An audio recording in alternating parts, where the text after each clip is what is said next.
probably one of the most diabolical things I've ever read, and I mean that as the highest compliment. Hello! How are you all? Welcome back to my channel. My name is Peyton, and today we're going to talk about all the books I read in January. This might sound a little dramatic, I was feral for reading. I think because I didn't read that much in November and December that I just wanted to read everything. Like I wanted to read like every book not as fast as I could, but I wanted to read like everything all at once. And I'm honestly not that kind of reader. I like reading one book at a time.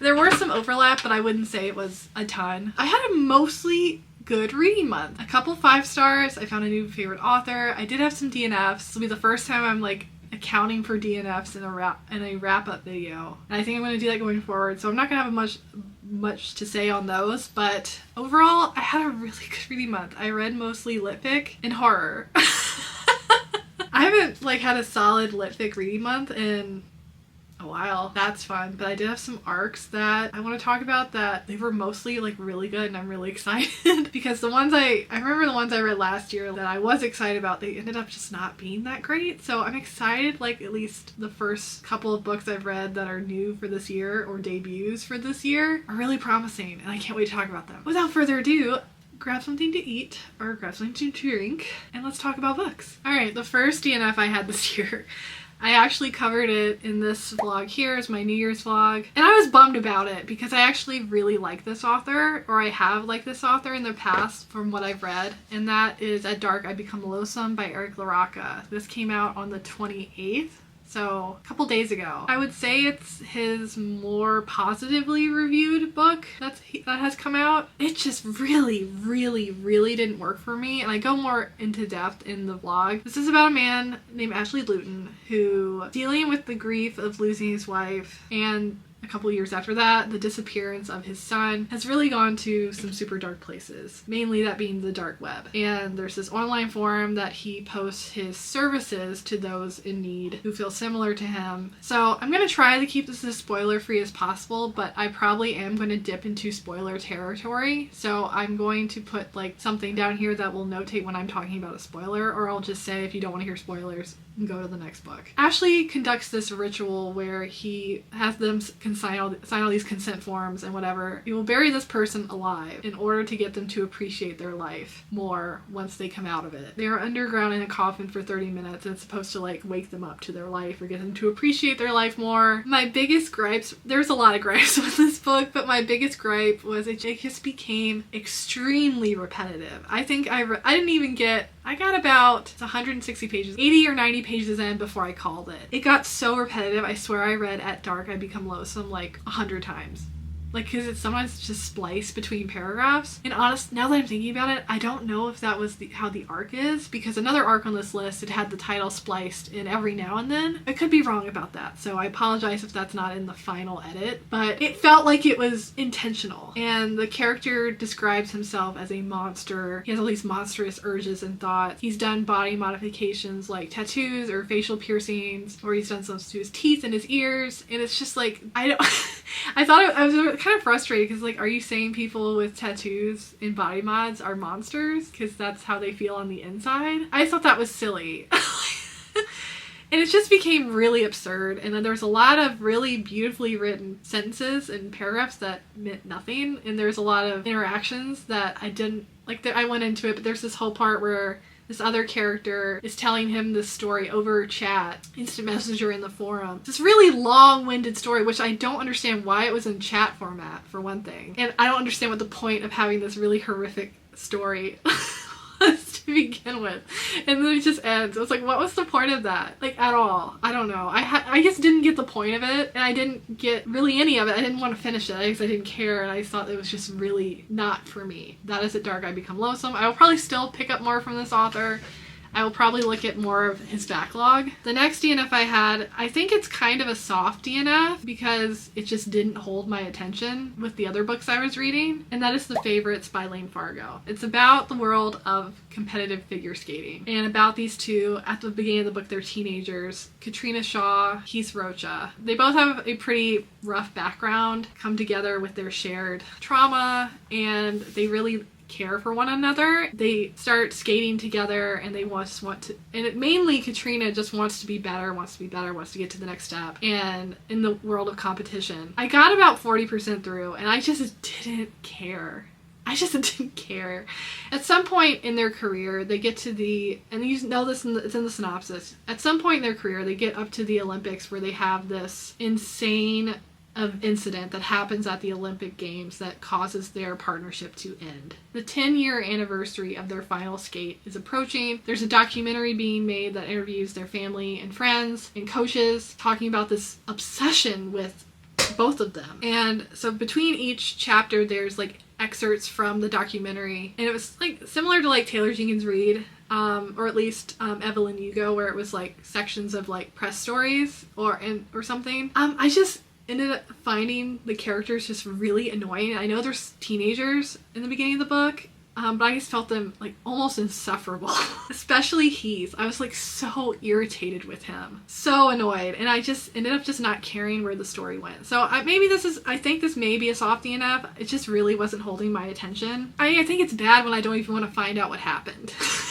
what the drama was. So I don't know. It's supposed to be a retelling or inspired by Wuthering Heights, which I have not read. I've seen the movie, but it's been a really long time. I'm really not like in tune with the source material, so I don't know. I don't know if I need to read it or not before that, but I mean, overall this has gotten a lot of attention and a lot of good reviews and feedback, but this kind of fell flat for me. All right, those are my 2 DNFs. I'm gonna do this wrap up from books I like the least to my favorites. So the book I liked the least this month was a book, my IRL book club picked this. It is This Is How It Always Is by Lori Frankel. I ended up giving this 2.5 stars. This is about a family mainly around, at the beginning of this book, this boy named Claude. And he is the youngest of 5 brothers. Their parents are Rosie and Penn. Claude tells Rosie and Penn that he wants to be a girl. And they start, at the beginning of the book, they approach it more like this is a phase. And then Claude wants to wear dresses to school. And then I want to be a girl. And so this is just about this family and mainly the parents, mainly the mother, wanting to give Claude, who becomes Poppy, giving Poppy a safe world to live in, and how challenging that can be in the type of world we live in where not everyone is accepting it or is open-minded. They're keeping Poppy's true identity a secret and the consequences of that as a family. Now, I want to put a disclaimer. I want more books that have a trans protagonist and how they navigate a very hateful and challenging world we live in, and their support system and their perspective. I felt like this was very almost hunky-dory in its tone. Like, this is a white family, pretty privileged. They have 5 kids. Mom's a doctor, dad is a stay-at-home dad, and a writer. I'm just very conflicted how to rate this book because it does have a very positive Goodreads rating, but for me it was just very cringe and almost unreadable. Alright, so I think it started off really, really strong. The middle wavered quite a bit, and the ending was almost too neat for me and almost didn't make a lot.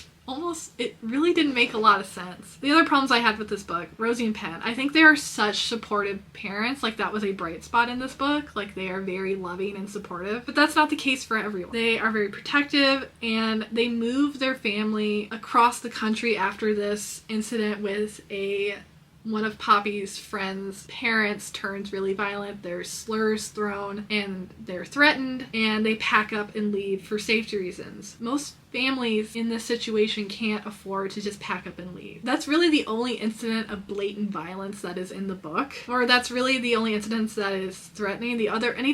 Anything else that comes up is just people not understanding, or they don't know because the family's not disclosing that, they're keeping it a secret. And then this will be a spoiler. So if you don't want to hear about it, just skip ahead, but I'm going to put that right here, spoiler. When it's revealed that Poppy is trans in their new community, in their new home, Rosie takes Poppy to Thailand. Again, most people just can't pack up and leave, and I thought it was really weird. Instead of just staying and taking Poppy to therapy, I know it was for Rosie's job, but it just didn't ring authentic or true. And it's like, has no one in this family heard of therapy? Has no one, like, I don't know. It just felt so like, oh, of course we can. Why not? Like, yes, this is the solve. And then, I don't know, the writing was really dull, and everyone felt really flat and just not, like, all the brothers, like, felt like they were the same brother, and there's supposed to be 4 of them in different ages, and they just felt the same. Then there's another instance of bad writing, like, or bad just not, like, what?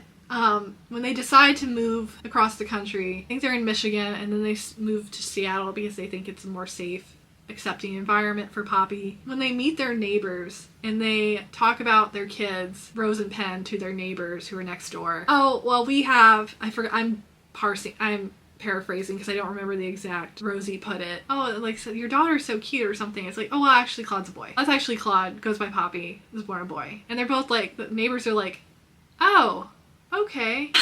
And then, or whatever, and they just leave. Penn comes back from getting groceries like, you told them? Like, you told them? Why did you do that? It's like, well, we hadn't had a conversation about it. It's like, what do you mean you haven't had a conversation about it? You moved your entire lives across the country. You moved Poppy there specifically to give them a more safe, accepting environment in this city that's supposed to be accepting and inviting. What do you mean you haven't talked about it? What do you mean you haven't talked about how to handle these conversations? It just felt like, what? Yeah, the writing style I just really didn't like. I thought it was horrid.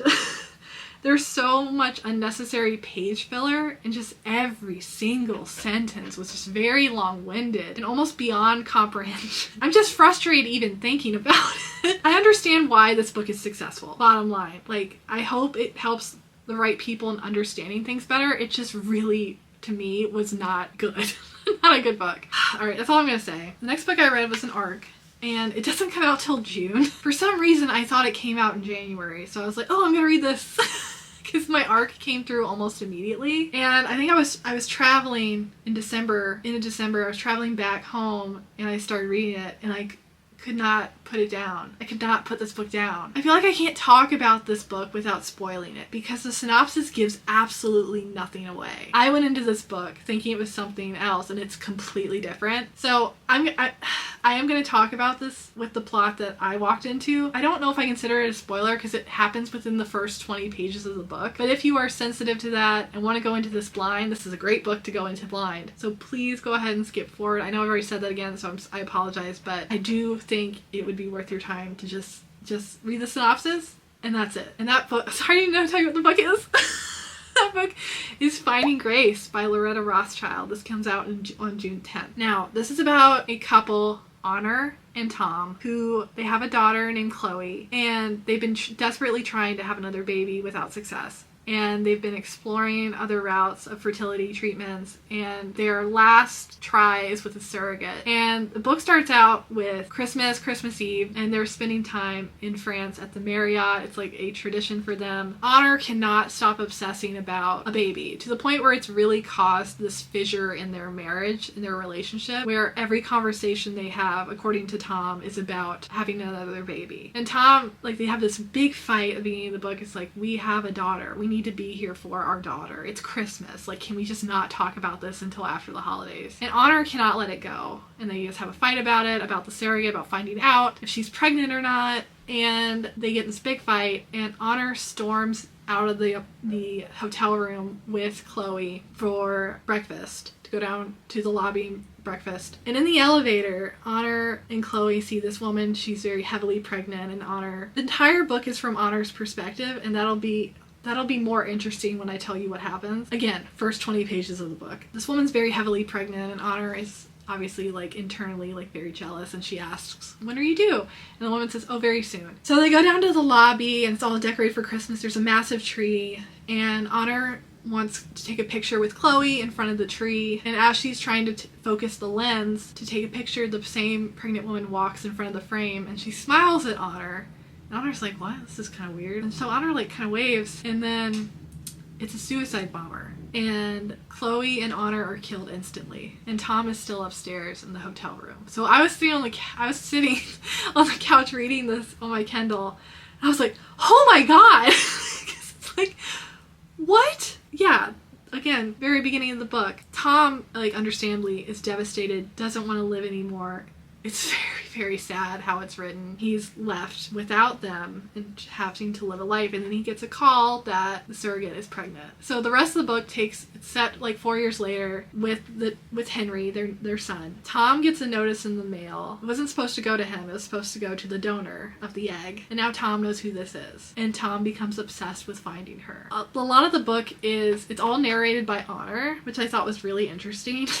To do a very interesting move on the author's part. Almost like a thriller, how it's written, but it is lit fic, but it's almost like a thriller because you can't put it down. Like, you just want to know what's going to happen. And it's like a lot of bad decisions, a lot of bad, a lot of lies, and a lot of painful conversations about grief and loss and raising a child and doing that alone and wanting to find love again. Like, it's beautifully written. I think this is a debut by Loretta Rothschild, and it was very, very good. Overall, I really liked it. I can honestly say I've never read anything like this book before. I did feel like the ending was really rushed compared to the rest of the book, which was kind of disappointing because I thought it wrapped up so quickly. But since I've read it, I haven't been able to stop thinking about this book.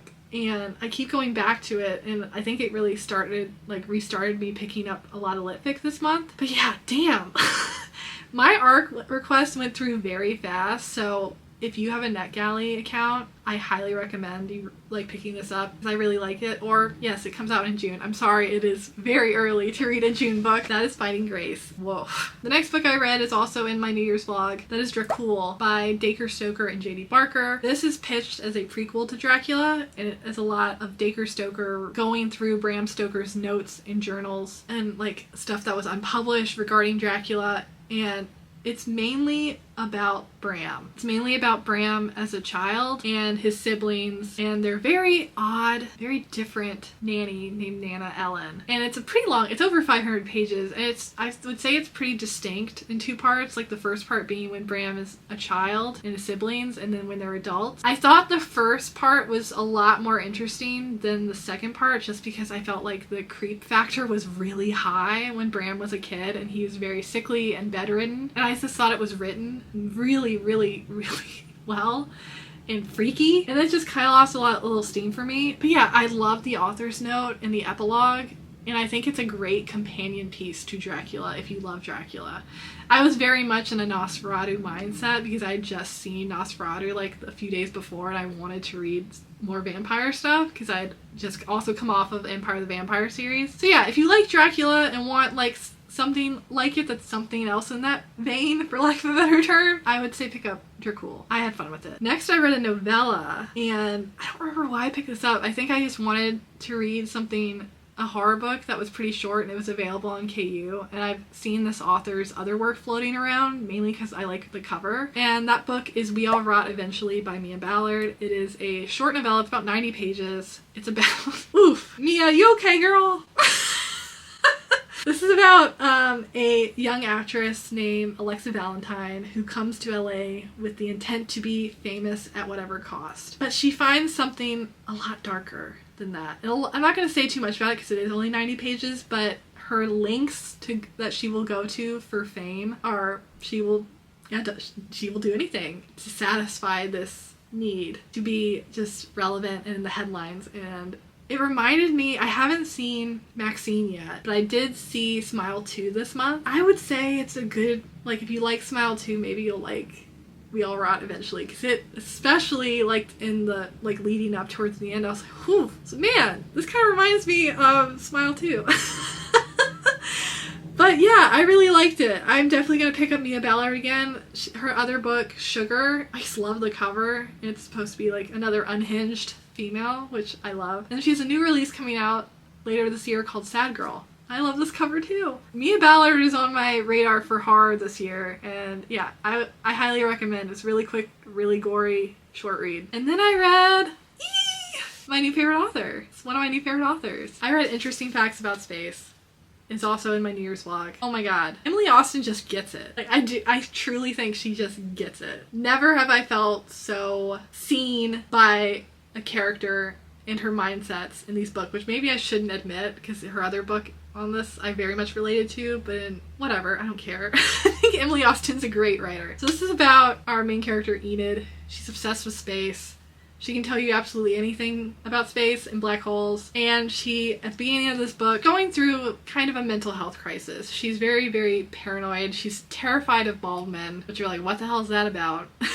And she's never really been in a true relationship before. Kind of just on this rotation of dating women on apps and nothing concrete. Nothing ever stays. She's trying to forge new relationships with her half-sisters, and her mom, who she's very close to, is also going through some sort of crisis. It's a lot of that and just her navigating these relationships outwardly and in her own mind and just coming to terms with some trauma that she's dealt with. I just really, really loved it. I loved Enid. I love the conversations about mental health. I love her thought process about things, and it's like, it's funny, but it's also like heartbreaking because man, I have gone through this spiral before with my own anxiety. This and the other book I'm going to talk about by her, it's like her main characters are so soft-hearted and they have nothing but good intentions, but outwardly it doesn't always come off that way. For one reason or another, and I don't want to cry, but it's just like really beautiful to me that Emily Austen just takes on these hard topics with such empathy and grace with her characters. And the mother-daughter relationship has really hit me hard in this book. Like, I just, I underlined so much of that just because like I have a very strong relationship with my mom and wanting to protect her. Yeah, it's just really, really hits. And yeah, I love this. I love this so much. Okay, and my next 4.5-star read. This is also an ARC, and probably one of the most diabolical things I've ever read, and I mean that as the highest compliment ever. Victorian Psycho by Virginia Fieto. Holy hell. This was fun. Very, very dark. Almost extreme horror. Check trigger warning. Because it is dark shit. This is about our main character, Winifred Naughty, who shows up at this estate house wanting to play the new governess. She has absolutely no business being anyone's governess or nanny, caretaker, what have you. She kind of just rolls up and you don't really know what her intentions are at first, but you know she's not right. Her charges, Drusilla and Andrew. Drusilla's like 13, 14, and Andrew's 8. They're both insufferable. According to Winifred, dealing with their parents, Mr. Pounds and Mrs. Pounds, like they're so insanely well off and snobby and disgusting. And she makes jokes to like the other servants that she wants to eat the kids. And like she's not right. A lot of like you're in her head the entire time. It's just like, oh man. All of this is leading up to Christmas. Winifred has plans for the family for Christmas, and you don't know what they are yet. The escalation of the story and the violence and what happens at this house, you can only imagine, but I guarantee you what you imagine isn't at all what what happens. I could not predict anything that was going to happen. It surprised and shocked me at every single turn. I could not look away even if I was like completely repulsed by what was happening. I did find out while I was reading it that this is being adapted by A24. Hell yeah! And it's going to star Margaret Qualley and Thomasin McKenzie. A lot of the situations in the writing, it's like very darkly humorous and absurd. Like example, at the beginning of the book when Winifred arrives, she had this really gross, horrible experience in the carriage riding over there. Like it's cold, it's windy, the driver is a pervy creep, and she sits down at this massive like yards long dining table and she's at one end and the Pounds are at the other end. They're like, I trust your journey was favorable, and she's like smiling. No. The writing is also like incredible. Like as gross as it is really well done. And I'm going to read, I wrote it down in my journal, I'm going to read a quote. It's really gross, so be prepared. If you don't want to hear it, skip like 15 seconds ahead. Yeah, so Virginia, girl, you good? I was definitely the target audience for this type of horror. Like, I love when authors just go there and they're not just skirting around horrific, gross details. As a hard lover, reader, watcher, like I just love it when they just go there, like no holds barred. So I think I'm definitely the target audience for this. I do not recommend this book lightly. Check trigger warnings, especially warn there is child animal deaths like on page. Yeah, just be forewarned. Like it's pretty pretty heavy. It's a very short book. It wastes no time. It packs a lot of punches. I think it'll translate. If they keep it exactly how it is, I'll be shocked. But I am very interested to see how it's going to do as a film. That's Victorian Psycho. Okay, 2 more books. The next book I had was my first reread in forever. And I'm so glad I picked up this from my favorite shelf. And that book is Lester by Raven Leilani. Oh, man. Damn. Raven Leilani can write a fucking book. This prose is absolutely stunning. Stunning. It is my favorite type of lit fic. Just slice of life, following our main character around as she deals with different types of relationships and situations, being in her head the entire book. I love it so much. This is about Edie, who is young. She's in her early 20s, very lost in life, like most early 20-year-olds. She is really struggling financially and creatively. She used to be a painter and hasn't felt inspired in a really long time. And she starts dating this man named Eric, who is in an open marriage with his wife named Rebecca, and they have an adopted black daughter named Akila. Edie just comes into their lives and their family. Funny, because I forgot about all the men in this book. It is about Edie's relationship with men in a sense, but it's also more about her relationship with Rebecca and herself and how they interact with each other, being attached to Eric. I totally forgot about Eric.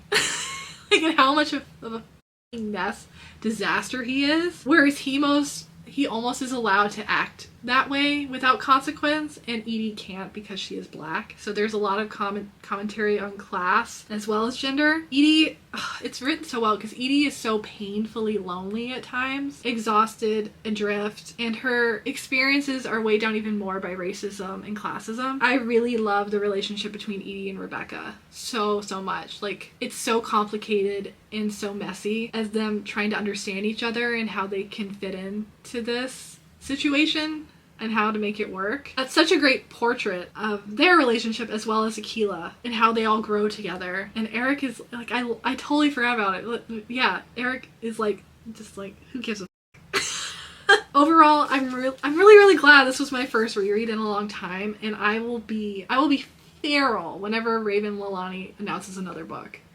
Because this came out in 2020, so it's been a minute, and I think I've said this before. I would rather authors not release anything for a long ass time and come out with an absolute banger than to just churn stuff out all the time that are like subpar. I'm not saying that's the case with every author. Last year I felt like that was the case for a lot of what I read from authors I'd previously really liked, so girl, take your time. I will be first in line. I will read it. I will most likely love it and eat it up like I did for the second time around with Lester. Okay, and the last book I read, I did get as an ARC, but it came out on the 28th and I bought a physical copy to go through and annotate, and it's my favorite book I read this month. That wasn't a reread. I'm probably gonna cry. So, sorry. And that book was We Could Be Rats by Emily Austen. Oh my god. Hold on, there's a truck going by. Okay, oh my god, this was so beautiful. This was beautiful. Again, another book, I will say, I don't recommend this lightly. If you have any sensitivities, I have a hard time recommending this. I feel like you need to be in a good headspace when you pick this up, because honestly, it was hard for me to sit with sometimes with my own feelings and my mental health struggles. I had to put it down for a bit before picking it back up. But I do feel like Emily Austen handles very tough topics through her characters, but do check trigger warnings and take care of yourself when you read this. All that being said, this book follows Sigrid. Sigrid's going through it. She is working at the Dollar Pal. She didn't graduate high school. She lives in a very small conservative town, and how much that really sucks as a queer person. And you feel like you can't get out. Life isn't happening the way she thought it would be when she was a child and had this vast imagination. I love how that's talked about in this book. How, like, when you grow up, when you're a kid, you have all these big ideas and plans and how you want your life to end out, and when you're an adult that doesn't always happen. How sad that is, and how creativity can really be squashed when you come from childhood to adulthood. How it feels like you lose so much of your imagination and your creativity because you have to show up and go to work and have a career and have all these outward expectations and responsibilities put on you from other people, especially like your family and your community who you don't see eye to eye with. I thought this was such a beautiful ode to childhood, to not fitting in your small conservative town, to sisterhood and wanting more for yourself and those you love. I feel like I don't want to cry. I feel like I don't have the proper words to express how much this book meant to me, but it cemented Emily Austen as a favorite author for me. Oh my god. I didn't get the title or the cover at all until I read it. It's like in the first page. I don't know, have you guys seen the original? I don't know if it's the original, but the one I remember from childhood, Charlotte's Web, like the animated movie, and the whole scene where Templeton goes to the fair and just like gorges himself on fair food. I did read this book once where a rat goes to a veritable smorgasbord at a fair. He feasts on candy apple cores, salted almonds, and rejected hot dogs. He's a gluttonous rascal, so he has the best time of his life, wolfing down trash until his belly distends, and he becomes a fat rat ball. I'm not sure I'd recommend taking the advice of an uneducated 20-year-old woman, but if you insist, I might say you should try being like a rat at a fair. To be clear, I don't mean you should gorge yourself on carnival garbage. I just think you should try to collect days like that. Do whatever will turn you into a rat ball, so to speak. And I think I'm going to get a tattoo.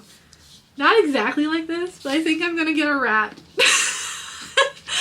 tattoo with food, because I think that's such a beautiful way to explain like approaching day to day and just like that feeling of joy. And oh my god, I'm so sorry. I knew this book affected me emotionally, but I didn't think I was going to tear up so much.